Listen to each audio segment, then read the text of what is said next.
Hi guys, मैं हूँ आपकी प्यारी राइटर और नरेटर दीक्षा पांडे। कैसे हैं आप लोग? आप सभी का बहुत बहुत वेलकम है दीक्षा नोवेल स्टोरी पर। तो स्टार्ट करते हैं हमारी स्टोरी का 4th पार्ट। सब रात में सब साथ में डाइनिंग टेबल पर बैठकर सब साथ में खाना खाते हैं। धनुष तो मानिका के गोद में ही बैठा हुआ था। कुछ देर में ही दोनों ऐसे घुल मिल गए थे जैसे कि पता नहीं कितने दिनों से दोनों एक दूसरे को जानते हैं। घर वाले तो सब हैरान थे दोनों को देखकर कि कोई इतनी देरी में एक दूसरे को इतना कैसे जान सकता है। लग रहा है कि ये लोग दोनों बचपन से ही साथ में रहते हैं। कुछ देर में दोनों का सबका खाना पीना हो जाता है। उसके बाद राजवीर और सरपंच जी दोनों बाहर के आंगन में चले जाते हैं।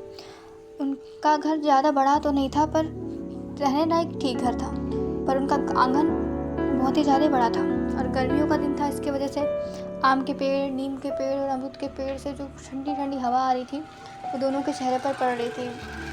कुल मिलाकर बहुत ही सुकून भरा माहौल था। दोनों जाकर कुर्सी में बैठ जाते हैं और अपनी कुछ बातें करने लगते हैं। अंदर में मानिका और सरपंच नाइन जी दोनों टेबल साफ करते हैं और फिर बर्तन साफ करके वो दोनों भी कुछ मानिका को तो वो मना कर रही थी कि नहीं, आप हमारे मेहमान हैं, आप ऐसे कैसे हम आपसे काम करवा सकते हैं, हम आपसे काम नहीं करवा सकते, बैठिए आप तो हमारी रानी साहिबा हैं आप। तो मानिका फिर भी ज़बरदस्ती उनके साथ काम पे लग जाती है। दोनों बैठकर बहुत सारी बातें करते हैं। वो राजवीर के बारे में बहुत सारी बातें बताती है मानिका को। राजवीर जब छोटा था तभी वहाँ पर वो रहने के लिए आता था और उसके साथ उसकी बहन भी आती थी। मानिका बोलती है, बहन?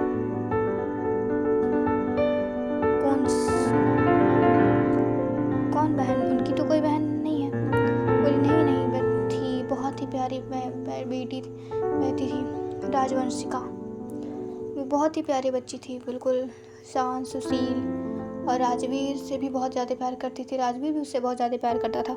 दोनों भाई बहनों की जोड़ी बहुत ही अच्छी थी, सबका ख्याल रखने वाली। पर पता नहीं किस्मत को क्या ही मंजूर था। तो फिर मानिका बोलती है, कौन है ये राजहंसिका? तो बोले कि नहीं, वो अब इस दुनिया में नहीं है। तो मानिका माफ़ी मांगती है। सरपंच नाइन जी के आंखों में आंसू आ गए थे, भर गए थे। मानिका माफ़ी मांगती है उससे कि माफ़ करिएगा, हमें ऐसी इस बारे में कुछ पता नहीं था। तो वो बोलती है, अच्छा अगर आपको पता नहीं है तो आप प्लीज़ कृपया कर ये बात राजवीर से नहीं कहिएगा, क्योंकि हम नहीं चाहते अगर उन्होंने ये बात आपको नहीं बताई है तो इसके पीछे ज़रूर कोई ना कोई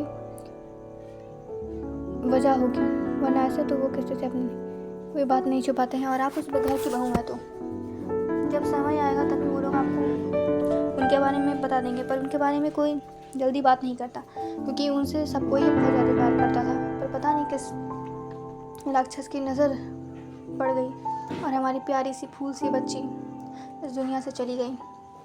मानिका के आंखों में भी आंसू भर आए थे राजवीर को ये सोच कर कि राजवीर को कितना बुरा लगा होगा जब उसकी बड़ी दीदी नहीं दुनिया से चली गई होगी। तो फिर सरपंच नाइन जी उसे मना कर बहला फुसला कर रूम में भेज देती है। वो बेड पर बैठी हुई थी।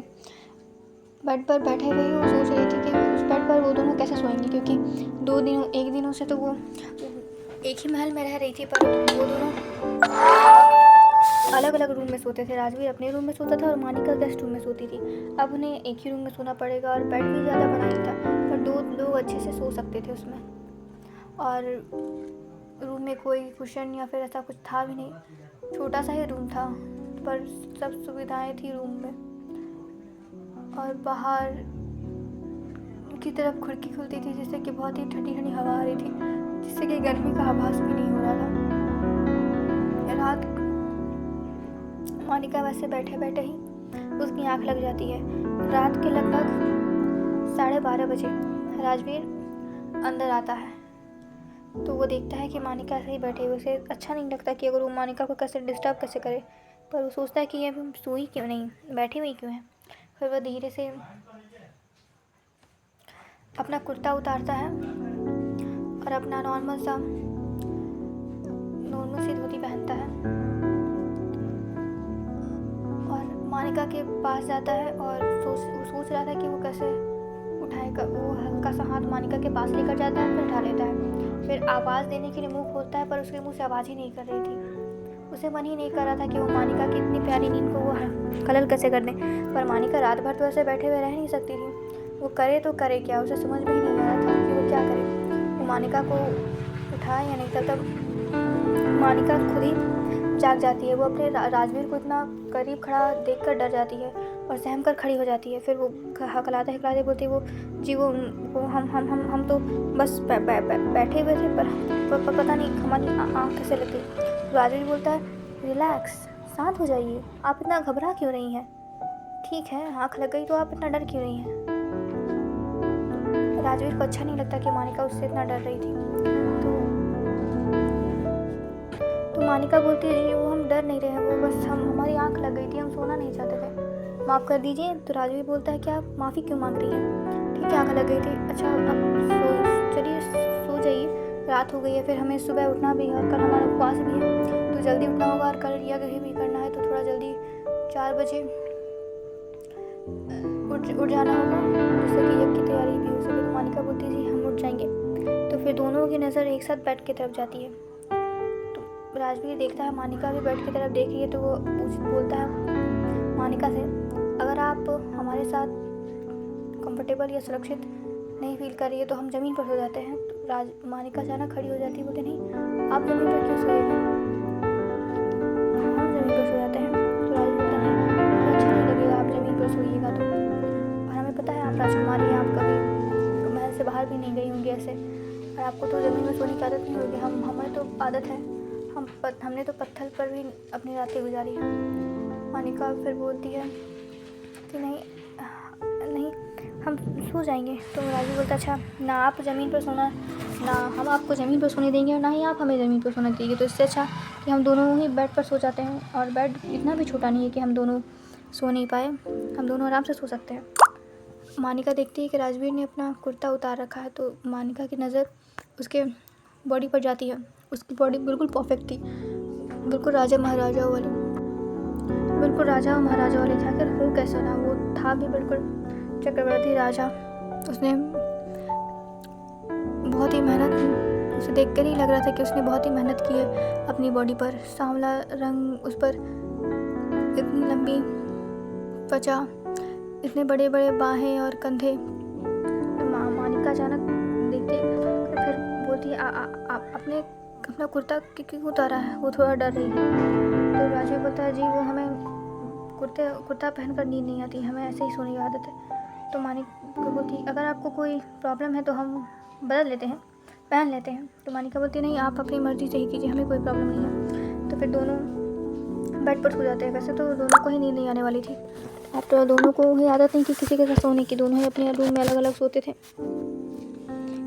आज अचानक किसी के साथ सोना थोड़ा अनकंफर्टेबल फील करा रहा था, पर फिर भी दोनों लेट जाते हैं सीधे सीधे और दोनों ही सीलिंग की तरफ देख रहे थे।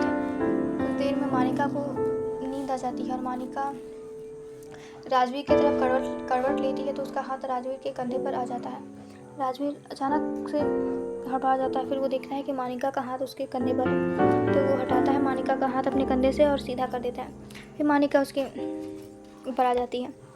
उसका एक पैर उसके पैर के ऊपर था और उसका हाथ उसके कंधे के ऊपर, और उसका चेहरा उसका हाथ उसके सीने के ऊपर था और उसका चेहरा उसके चेहरे के बिल्कुल पास था, कान के पास उसकी सांसें आ रही थी। राजवीर घबरा जाता है, पर फिर भी वो अपने आप को शांत करता है। फिर वो सोचता है दिमाग में कि आप अगर ऐसी हरकतें करेंगे रानी साहिबा तो फिर हम कैसे दूर रह पाएंगे आपसे। हम नहीं चाहते किसी से प्यार करना, हम नहीं चाहते कि हमारी ज़िंदगी में कोई आए, पर फिर भी आप आ गई हैं। आपने तो कहा था कि आप हमारे किसी भी काम में दखल अंदाजी या फिर कुछ नहीं करेंगे, पर आपने तो आते ही हमारे दिल को में दखल अंदाजी करने लगी है। हम जब आपको देखते हैं तो हमारा दिल इतनी ज़ोरों से धड़कने लगता है कि हम बता ही नहीं सकते। तो फिर कुछ देर में राजवीर को भी नींद आ ही जाती है। दोनों सुकून की नींद आराम से सो रहे थे, पर क्या दोनों की ज़िंदगी ऐसे ही प्यार से चलती रहेगी? तब कौन है ये रुद्राक्षिका? क्या रुद्राक्षिका के मौत के पीछे किसी का हाथ है? क्या किसी दुश्मन का? क्या वो दुश्मन मानिका को भी नुकसान पहुंचाने की कोशिश करेगा? कैसे बचाएगा राजवीर अपनी पत्नी और अपने परिवार को उस दुश्मन से? क्या खुलेगा रुद्राक्षिका का राज? देखते हैं ये सब नेक्स्ट एपिसोड में। तो तब तक प्लीज़ इस स्टोरी को लाइक कर दीजिए और सब्सक्राइब कर दीजिए प्लीज़। Thank you.